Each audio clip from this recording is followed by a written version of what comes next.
sauteing onion. Some of our ingredients: chicken already marinated, red chili powder, turmeric, coriander powder, tomatoes, and coconut. I will put also ginger garlic paste.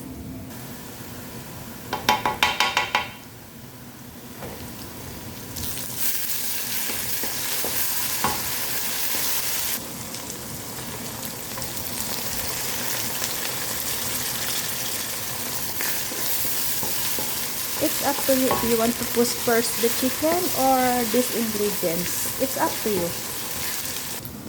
Chicken I already marinated by the coriander powder, red chili, turmeric, and salt.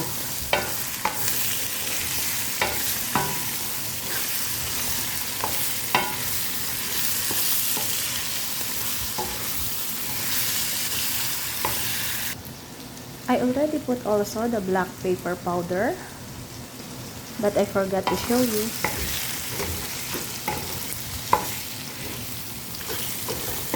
This is my style. Tomatoes. This is only 1 tomatoes.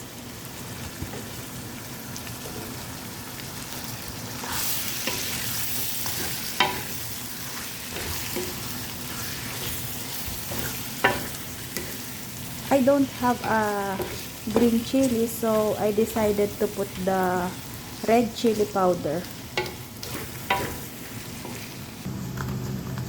This is coconut powder. I love the more coconut. It's really delicious. Coconut.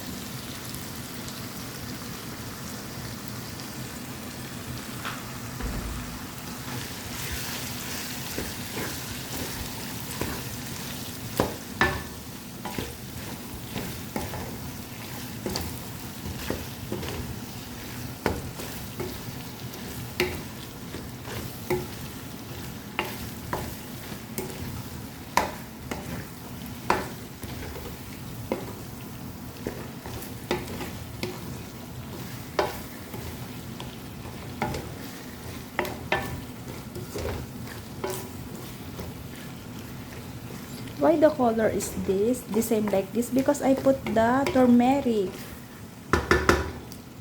and to make it more tastier, half spoon of chicken curry I also add. Low flame only till it will cook. Let us wait until it will be cooked.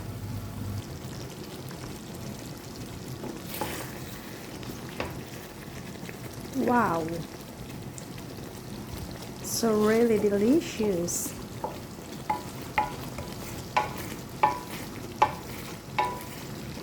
It is optional if you want to put a magic seasoning, magic sarap, or monosodium glutamate. It's up to you. It's your choice.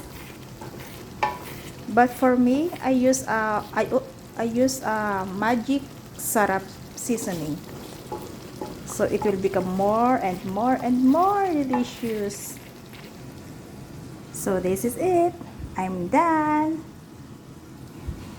I don't know what is the name of this cook, but this is an Indian recipe. If you put the yogurt, it will become biryani. I think this is a chicken curry because I put a little bit chicken curry powder. So this is my chicken curry, Indian chicken curry.